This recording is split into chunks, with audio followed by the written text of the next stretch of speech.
our next panel, which is a discussion of net neutrality and 5G wireless. How will policy making and technology shape broadband's competitive landscape? My name is Randy Walerius. I'm an editor at CEQ. We're an organization that covers Congress and legislation very closely. We have a great panel with us this morning to talk about this, and I think the timing couldn't be better because the FCC is going to make its decision tomorrow on net neutrality. So beginning to my immediate right is Margaret McCarthy. She's the Executive Director of Mobile Future, where she oversees the organization's day-to-day operations and leads its efforts to encourage investment and innovation in the wireless sector. She also has experience on Capitol Hill, most recently as Legislative Director to Representative Doris Matsui. She's also been on the senior staff of the Energy and Commerce Communications and Technology Subcommittee. Next is Anant Raut.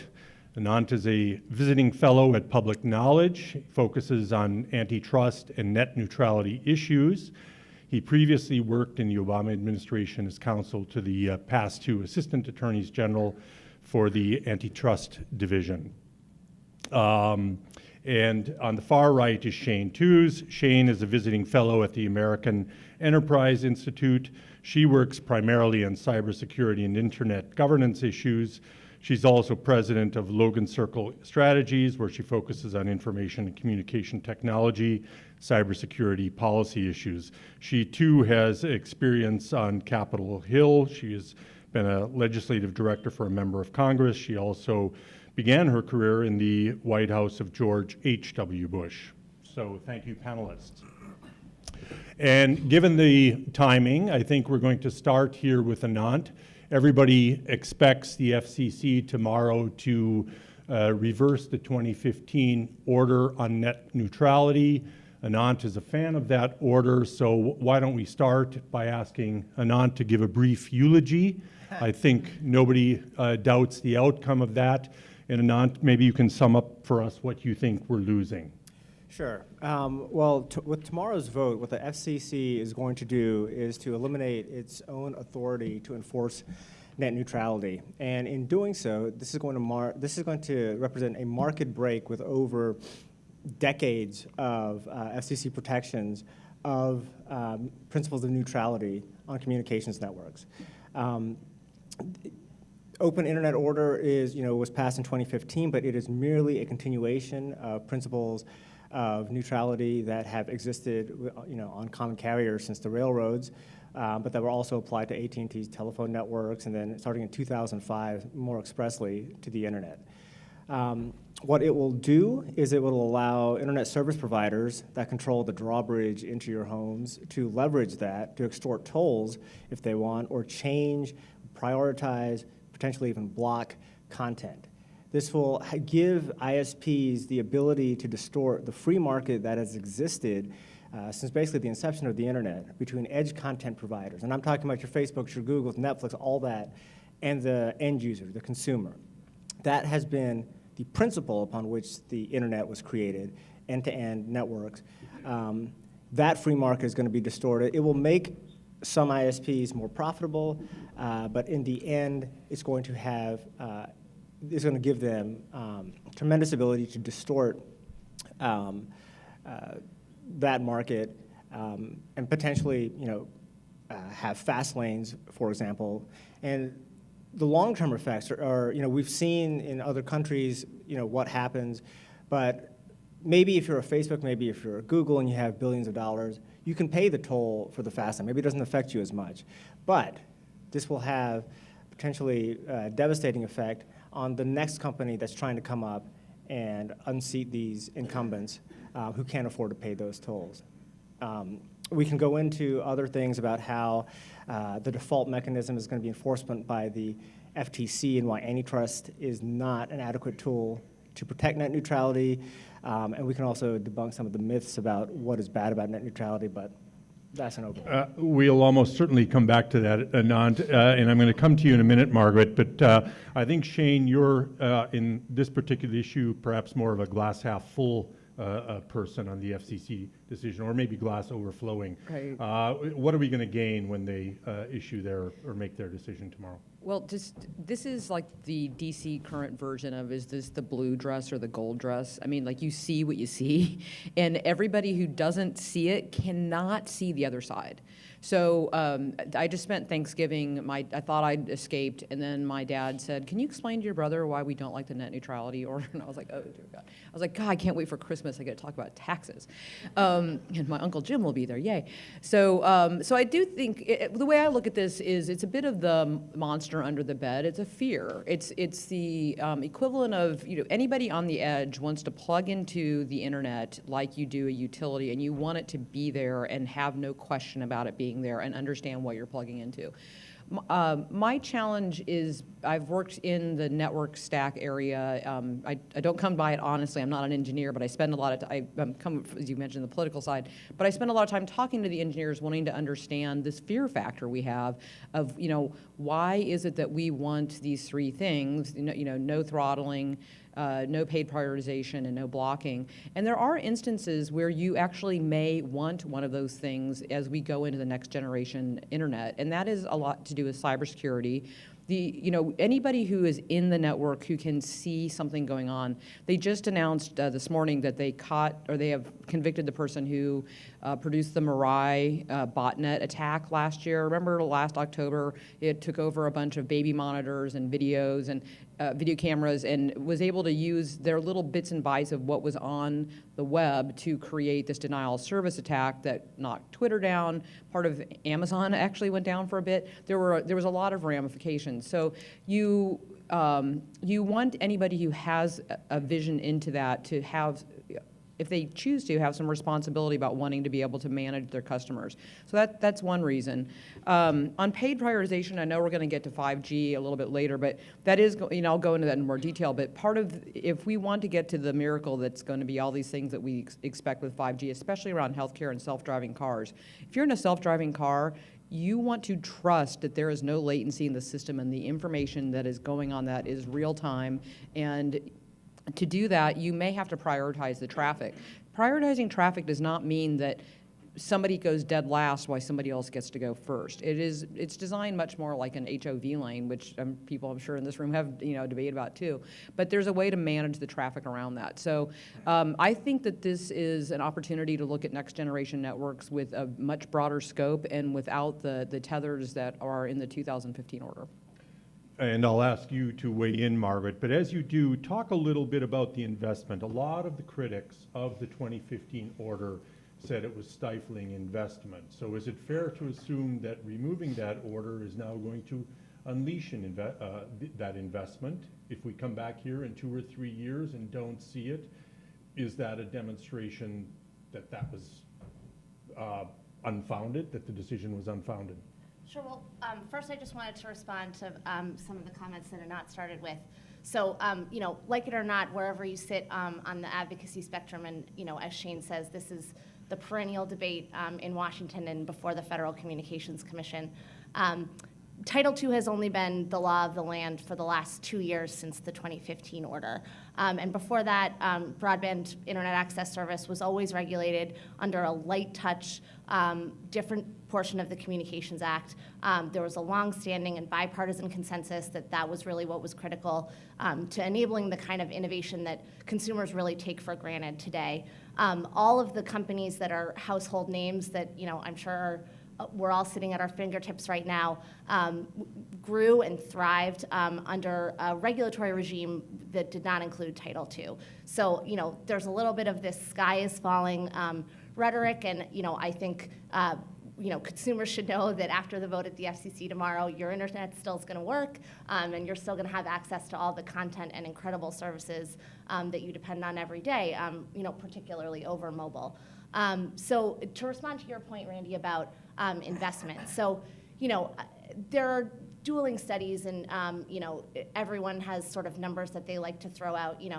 We can talk specifically about the kind of decreased investment that we have seen since the 2015 Title II order.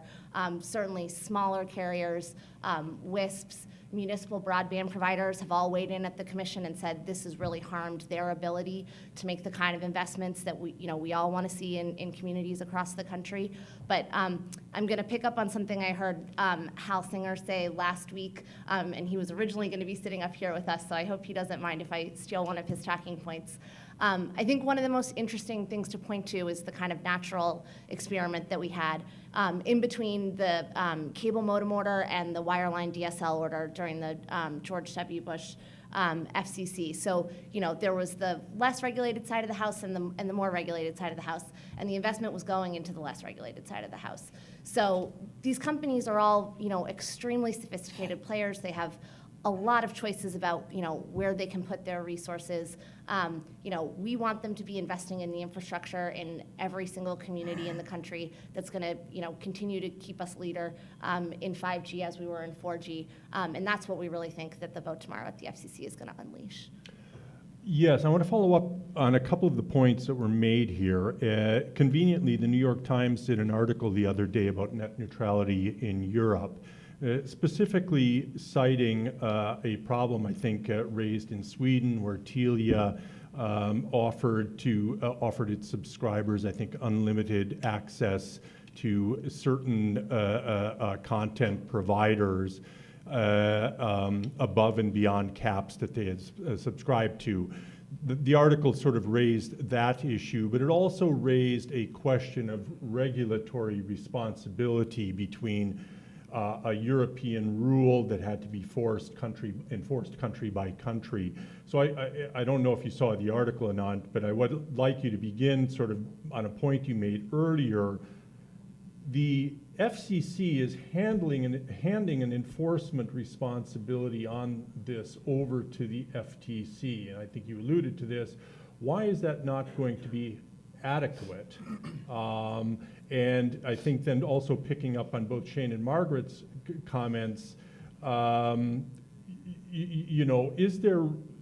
what is your justification for believing, I guess, that the next Google, the next Netflix, or whoever it happens to be, is somehow going to be stuffed under a cushion somewhere and never have a chance to sort of build his or her business? Sure. So I'm happy to start with that. And at some point, I would like to refute the idea that this net neutrality has inhibited infrastructure investment as well, because there's a lot of data that directly contradicts that. But let me start with the points, the broader question you were raising, which is that when the FCC rescinds Title II, then by default, enforcement will fall to the FTC. So my background, I started as an FTC staff attorney. I've done competition law and policy pretty much my whole career, and most recently was at the DOJ Antitrust Division. So I can speak with some inside knowledge about what antitrust can and can't do.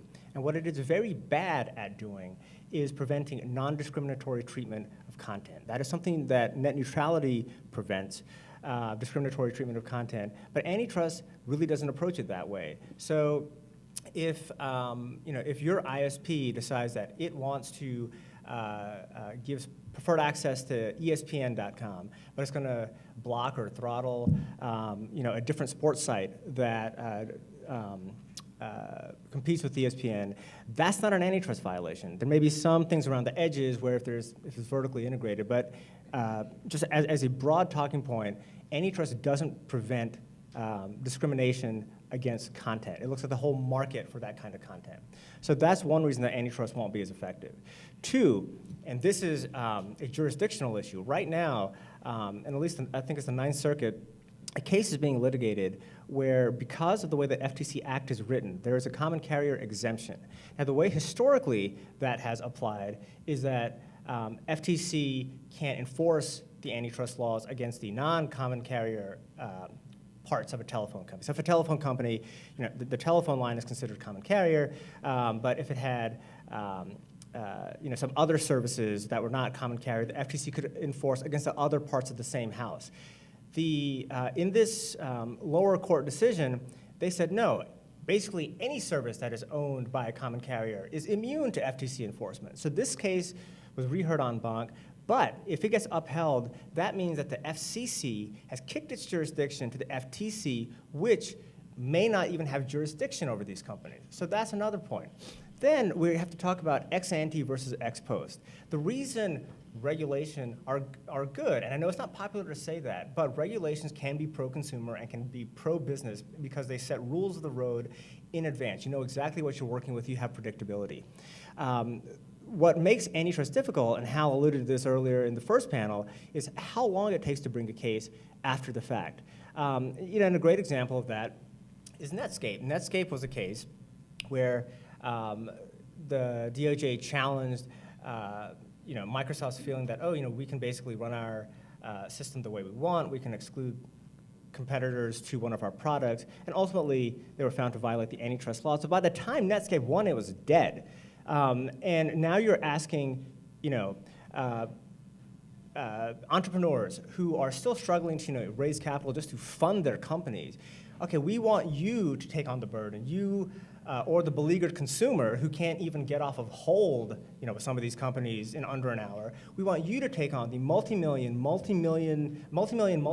task of proving an antitrust claim when antitrust itself has been weakened to a lot of rule of reason analysis rather than clear per se rules.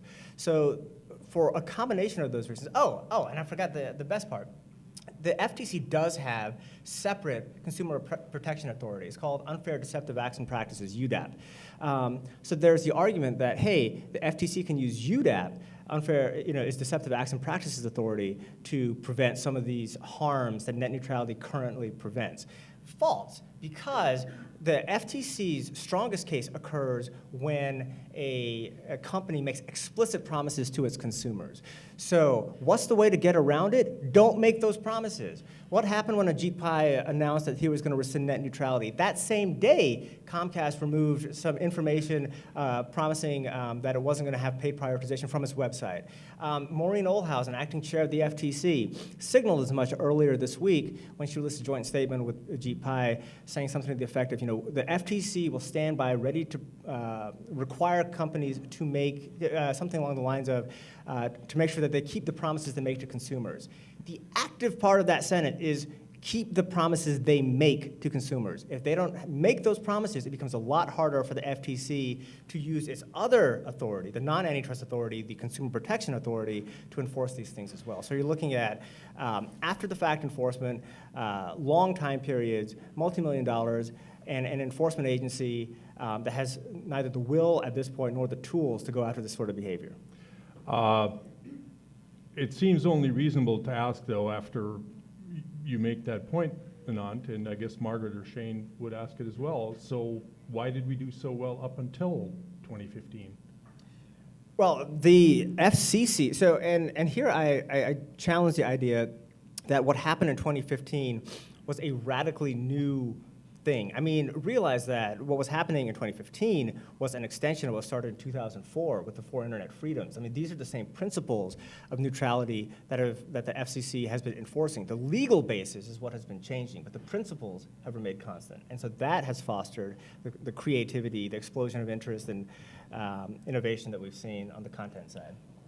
But to your point, Anant, I would argue that those principles aren't going away. Every major ISP in the country has said that they are in favor of reasonable rules. We're really not debating net neutrality anymore, and that's to the great credit of all of the innovators, entrepreneurs, and consumers who have brought this issue to the forefront over the last decade or more.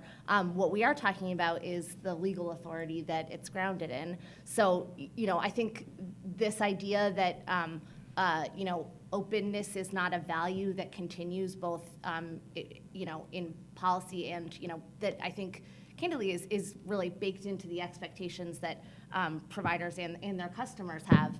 I think that all continues after the FCC vote on Thursday. And Shane, you can maybe pick up on the argument if you want, but also start to address the question. Do you think the FTC is actually going to bring cases? Do you agree with Anant basically that they are sort of toothless in this sense, and the I guess corresponding question then becomes, do you disagree that some of these undesirable outcomes are going to follow from tomorrow's decision, or do you just not really care that much? So the FTC and the FCC put out that they're going to do an MOU, and I was just reading this. It says that once adopted, the order will also require broadband internet access service providers to disclose network management practices, performances, and commercial terms of service. So those will be things that should be public, especially under the transparency. And full disclosure, I am not a lawyer, and one of the things that drives me nuts is how many times when you go to do something, especially on an app, it tells you have to accept, and you just say yes to what I call the mattress tag of the internet. So this just reminds me of this idea that I love that most lawyers hate, which is that I think we should go to emojis. So I think that to your point of like, if Comcast just ripped off paid prioritization and said, we're gonna hide that in the background, if there was an emoji that said that they were pro, I would notice it was missing. So part of this, I think, is the challenge in the linguistics and the discussion we're having. And it goes back to my original comment, and this is all a fear. We love the internet. The internet does really great stuff. I mean, you can ask it anything. We have a little bit of our own personal jitter in the internet after learning about the Russians last year, because now we're starting to question. And the entire internet is designed on trust, which is a very weird concept for lawyers. But if you deal with engineers, they didn't put security into the system because they all knew and trusted each other. So as we go to the next generation, we should question, how is this going to get managed, and how are we going to have it, things move forward? But one of the things is an investment, and you go to the dueling studies. Yes, there are dueling studies. We want investment. I don't want to be pointing out that investment went down over 2 years, but there's several studies that show that. As we move on to network virtualization and software-defined networks, and the whole system, even though it's going to feel the same when I ask a question of the internet, the workings behind it are going to be vastly different than what we started with back in the mid-90s, and we were actually, using old text. So I think, that's one of the things we have to keep in mind, is that we're trying to push forward on this, and ultimately after, we all know that this votes tomorrow and this is probably going to go to court, but, I would hope that I work with public knowledge on making sure that, consumers understand what the transparency really does mean, and how you interject if you feel like you're not getting what you think you were promised. One of my colleagues at the American Enterprise Institute wrote a recent piece called "You Get What You Measure." And one of the things is, anytime that something slows down, they say that after 3 seconds, people abandon what they're looking for. And he did a study to say, what is it that has to load in those 3 seconds? And on average, you're asking a website, if it's, depending on how it's designed, will ask for 6,500 bits of information off of 140 different domain names. That's a lot of data to be jamming in 3 seconds. So we don't measure that. And so a lot of times when you think you might be, in whatever your head the word throttle means, you may just be dealing with somebody who has a very poor web presence. And what's interesting, and you'll notice this now if you haven't already, is that news websites are one of the worst, because they have so much advertisement that's going in on their websites. They slow down. Where if you go to Amazon, people that are shopping websites, they have a targeted idea of why you're coming, and they want to get you in and get you out, and before you abandon the process. So we have what we're measuring in this ideal of, a lot of times it's, uptime, downtime, doesn't necessarily see what the consumer, or reflect what the consumer is actually seeing once they are using their end device. The argument in a broad 10,000-foot view seems to be able to be summed up in a variety of ways. And Ajit Pai, a couple of years ago in his dissent, sort of emphasized, I think, his parents in Kansas and their local internet service provider, and how this the 2015 rule was going to ruin things for them. But you have sort of, on one side, these arguments about these small internet service providers, and on the other side is, I guess, a good version of President Trump's 400-pound guy in a room developing some new content that everybody's going to want in a couple of years. On the other hand, you have current technology versus future technology with 5G and so on. And then I think there's probably within all of that a big versus big on the content and the network side. Should one of those kind of dichotomies prevail in our understanding of this, or are they all part and parcel of the debate that's going on? Are they all sort of and then thrown into a bowl and mixed up and so on. Is there a way of sort of unraveling it all? Margaret, do you want to take a stab at that? Sure. Well, I don't know that I would necessarily choose any of the multiple choice answers, but I will just say, and I think we've all experienced this as individual consumers. All of these industries have experienced rapid and titanic change. Certainly over the last decade that this debate has been going on at the FCC, and convergence is a word that people like to throw around, but it's really beyond, we used to say that, and it used to be like, oh, well, your local telephone company may now be offering you, internet and TV service. But convergence today means, whole other things. People are getting into, lines of business that, didn't even exist, whether it's, being content owners as well as distributors, developing, online ad networks. So really the idea that these companies aren't competing with each other across a whole host of different platforms. And then I would also just say too, to pick up on that point about competition, really what we're all trying to incentivize is more choices, right? And regulation is always an imperfect substitute for a really healthy market. And that's why I think we're all so excited about 5G. Many consumers today rely on wireless service. It may often not be, meeting all of their needs or fully enabling them to participate, in the digital economy. Although, certainly we've seen great improvements as 4G networks have rolled out across the country. But 5G, we really think is going to be a healthy competitor to like cable home residential broadband service. And it's really, really critical. Billions and billions of dollars are going to be invested, and those decisions are going to be made in no small part by what the regulatory framework is. So that's really the goal that I think we're all trying to get to. And again, that's why tomorrow's decision is important. Are you suggesting that 5G depends on tomorrow's change?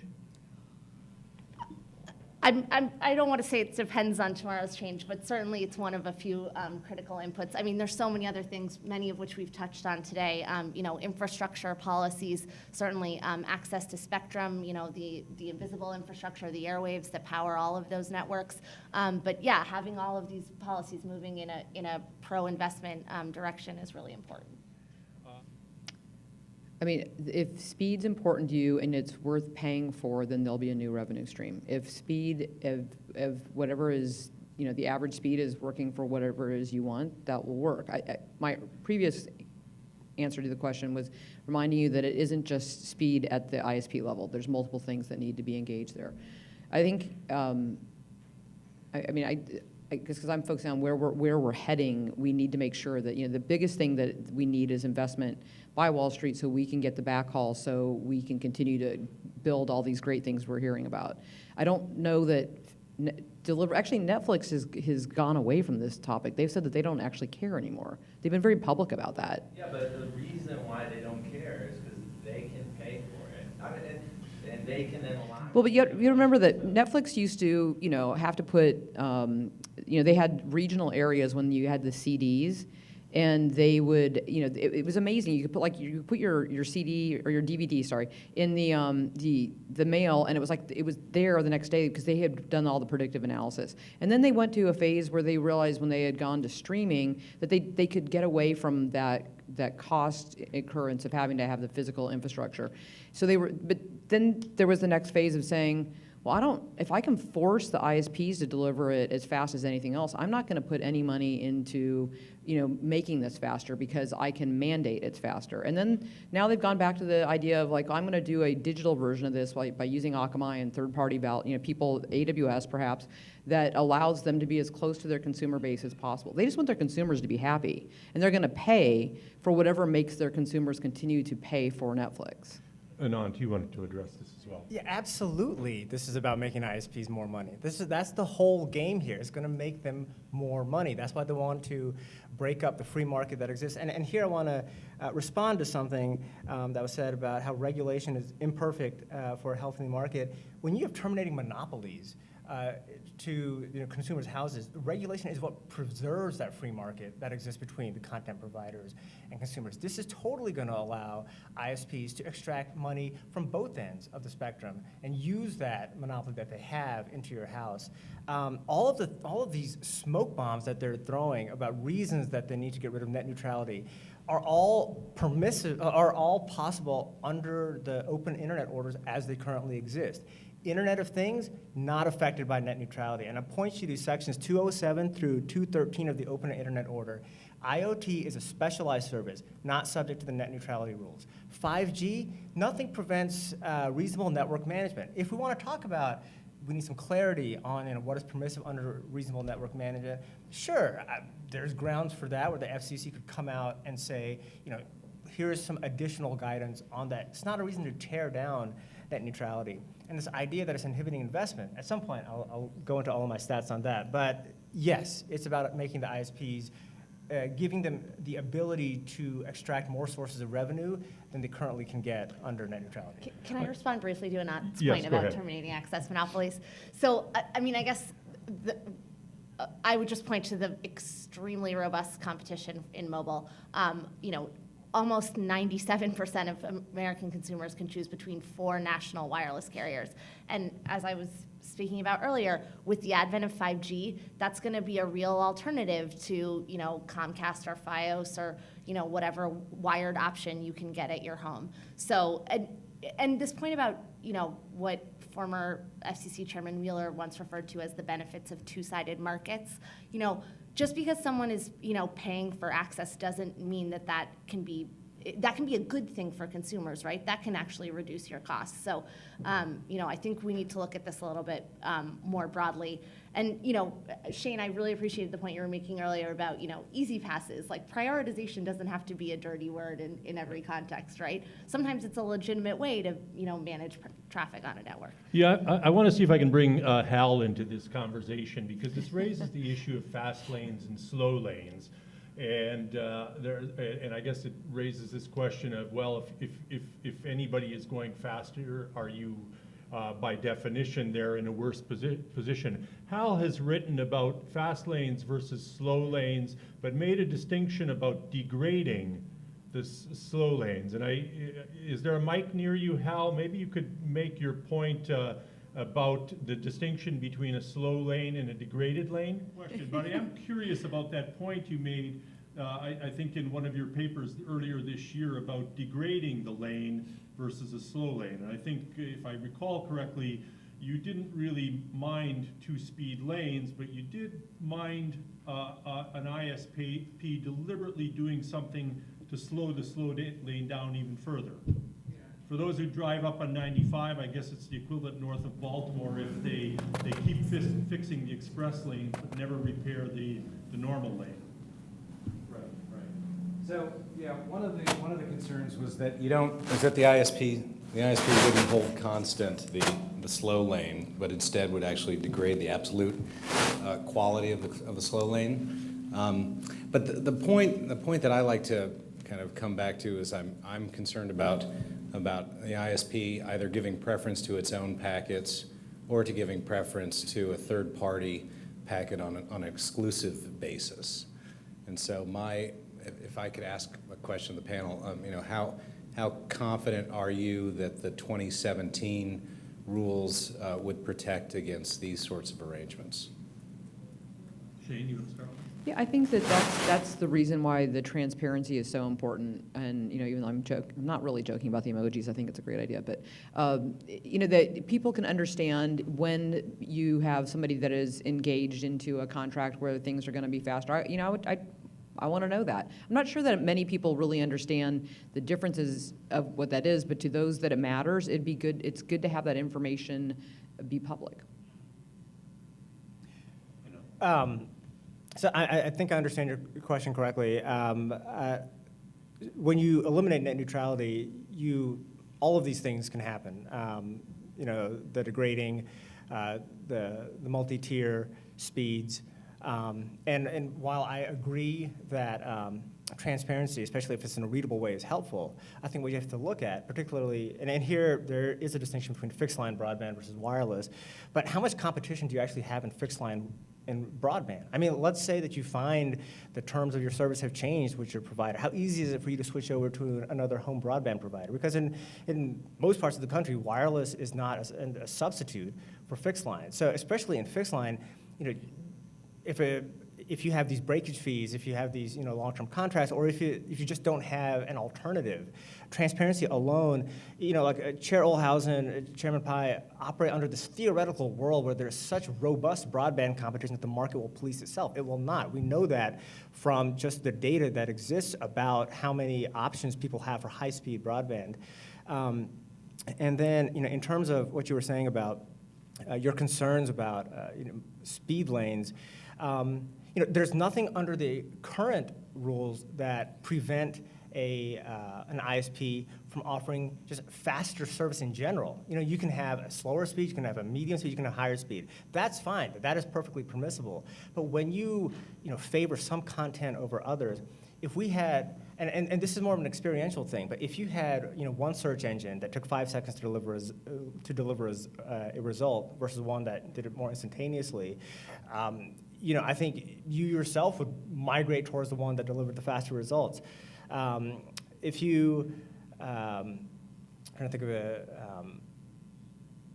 a different example, paywalled content, for example, and this has to do with companies that might strike a deal where their data doesn't count against your data caps for the month. If you have free access towards some content sites versus their rivals, by the end of the month, if you're hitting up against your data cap, you are just more likely to start flipping back and forth between the ones that are part of your package.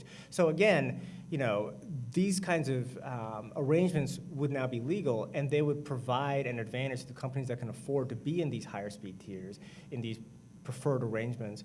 And I think that is what would have the long-term negative effect on innovation, where right now, all these content providers are for essentially treated equally. Margaret, you Sure. So, I mean, again, I think we should perhaps ground this conversation a bit in the reality of what was taking place before the imposition of Title II in the 2015 order. And, while it's a very interesting conversation about these theoretical harms, clearly the incentives were not in place for these kind of, feared about scenarios to take place because we didn't see this kind of rampant anti-competitive or anti-consumer behavior. So, I would just point back to the fact that, we've had a long, successful period of time before the Title II order was implemented, and, that's, I think, what we expect to continue. If I can just rebut, the reality of what you had before 2015 was that you had net neutrality under Title I. They just had to change the legal basis for it. Just following up on this, I mean, the argument has been, none from Anand, obviously, that the 2015 order stifled investment in innovation. Doesn't it, and businesses think in the long terms, but doesn't it seem reasonable in the current political environment to think that even though Chairman Pai is doing what many of his fellow regulators are not, some of them are just taking the path of not enforcing regulations, he's actually reversing the regulation. But nevertheless, isn't it reasonable to think that if you're one of those big companies, you've got to reasonably think of the possibility that in 2020, this is going to be back, and they're going to be regulated carriers. And you've got to make investment decisions based on, I think, your calculation of that outcome. So I guess for both Shane and Margaret, do you think that by 2020, many of the questions we're asking today are going to be moot? Or what is going to convince a company to make that investment despite the uncertainty about what comes when there is a new FCC chairman? That, of course, presumes that the other party wins in 2020, which we don't know, but nevertheless, regulations can change. Right. I hope we're well beyond this in 2020.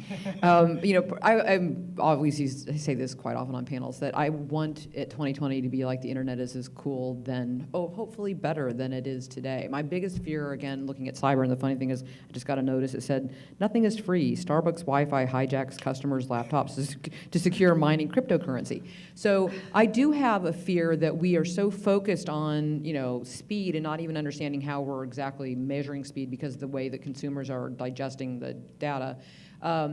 We are we're not completely understanding the importance of both cybersecurity and data, as we have really experienced this year. The fact that so much of the information that makes the internet feel free because we happily give it away and people are digesting it and packaging it and reselling it. I'm hoping by 2020, a lot of these things will be moot and we'll be in a much safer environment. That is my wish. Margaret, do you want to address that? Well, I guess I would just say, after the last 18 months or so in politics, we should all be out of the prediction business.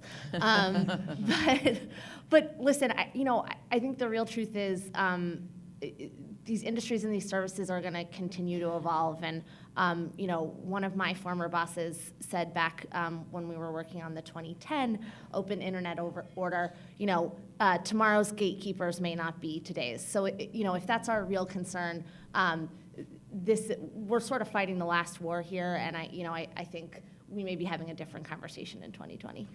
And if anybody in the audience does have any questions or comments, yes. Or predictions. Or predictions, yes. I'm just curious, I have a question from Mark and Shane. How long do you think it will take for 5G to actually be a viable competitor to fixed broadband? Well, companies and carriers are accelerating their investments right now. Verizon is trialing 5G in at least one U.S. city before the end of the year. So, this is coming online, rapidly. And I don't want to put a particular year on it, but, I think this is going to be here, sooner than we all expected. And can you just clarify for me, why is it that repealing the net neutrality order is critical, in your view, for the rollout of 5G? I think it continues the sort of long-standing and, previously bipartisan before the 2015 order consensus that the way to approach these kind of next-generation networks was best handled through a lighter touch regulatory approach, not the really heavy-handed common carrier-style rules under Title II. So I'm going to answer those in reverse order, your last one first, which is I feel like the current 2015 order is a lot like the way Europe deals with the precautionary principle. They deal with all their fears, and that's how they regulate. And I feel like that is a heavy burden for innovation to take on. So that's one of the reasons when it looks at 5G, if we want to continue investment to have the innovation, you want a clear glide path, like kind of to the earlier question about Netflix. Sure, of course everybody wants to make money in this space. They're all businesses. But as consumers, we want what is the most efficient and effective, and again, for me, secure in what we're doing. On 5G, I think one of the things to watch is what's going on in South Korea, because they have made a commitment to try to have 5G up and going by the Olympics. One of the things that makes it interesting is South Korea is such an early adopter when it comes to technology. Things that take us 6 to 9 months to figure out in our test areas here, they will figure out in 10 days because they are such a heavy user. And so I think that luckily for us, there'll be a lot of tests that go and a lot of what we need to do in 5G is standards based when it comes to the hardware, and then we will go on to the software that gets implemented on that. The Koreans will help force that into a much faster cycle because they have made this commitment to have this by their Olympics, which is coming up. So we'll be able to learn a lot from what they're doing, and hopefully that will save us from making a few bad investments. We had a question in the back group. Sorry. I just have a question about South Korea. Don't they put a lot of government investment into their networks? Isn't that how they get so far? Money's money. Mm-hmm. So the people who advocate against community networks or something, maybe Well, South Korea.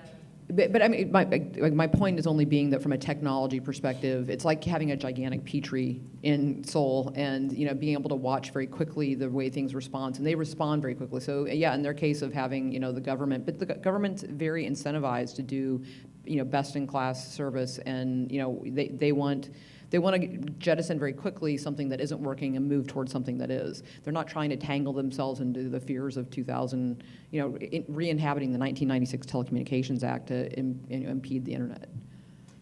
Question in the back. So I've noticed that the Title II rules are frequently described as heavy-handed and onerous, but they actually seem to embody light touch regulation in that they establish some basic principles: no blocking, no throttling, no discrimination. What's the theoretical connection between these simple principles and the supposed decline in investment? It doesn't quite add up in my head. So it's really all the other junk that's in Title II.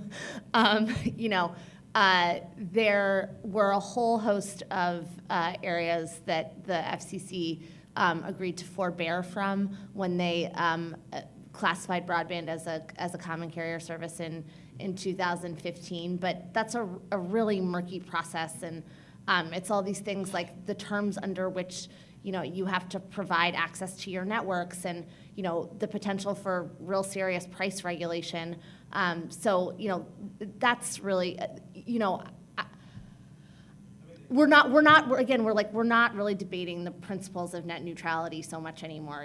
That there's really widespread agreement, I think, there. It's more about all of the other potential harms that relying on a very old legal tool could bring.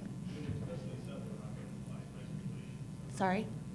They expressly said they were not going to apply price regulation, so I'm not sure where the uncertainty seems to be, I mean, again, as we've seen with the current debate, that was the decision that one constitution of the FCC made. The next FCC could have easily undone.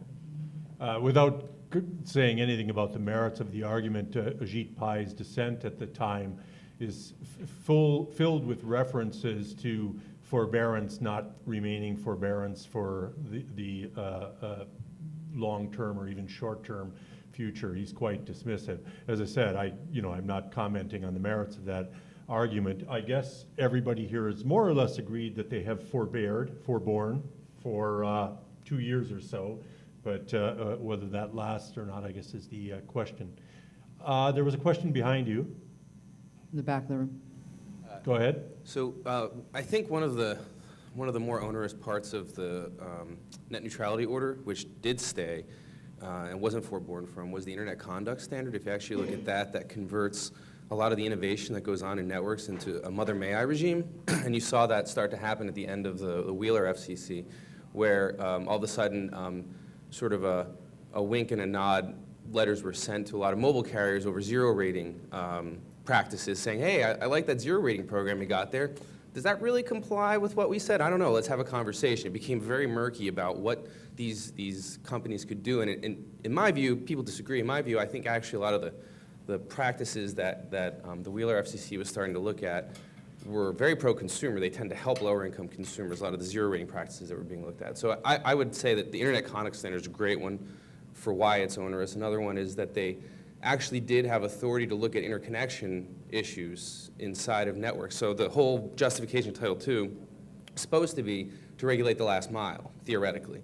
But the way the 2015 Open Internet Order was written was in a way where you can now actually start to get into the business relationships between ISPs and backbones and all those things that were not supposed to be in there. And that actually gets into a lot of problems. So that's the comment on that. The question I have on the FTC, if we put aside for a moment the mobility case in the Ninth Circuit, which I think is bad, I don't think it's good, a good decision. I think a lot of people are looking at it. I think that the Ninth Circuit took it en banc, suggests that it might overturn it. So if we put that aside for a moment, could you explain why the FTC's unfair methods of competition power, which is not limited to just antitrust laws, but a general antitrust approach to competition issues, is not sufficient to go after things like anti-competitive blocking, anti-competitive throttling, things like that? Why would they not be able to use the UMC power, aside from the UDAP power? Why not? So I think there are a couple of things there. The UDAP power is a consumer protection power. They do have unfair methods of competition standard under FTC Section 5, which they could go. But the FTC examines entire markets. It protects, the mantra in antitrust is we protect competition, not individual competitors. And that is exactly why something like non-discriminatory treatment of content is just not something that the antitrust laws are designed to protect. They don't make a distinction between competing sports websites and making sure that they each have equal access. They look at the overall competition for content in the market would be the framework under which it would be analyzed. It's just antitrust looks at competition. Antitrust preserves competition, not individual competitors. Even if you use the Section 5 standard, that would still be the standard that you would bring to bear in that analysis.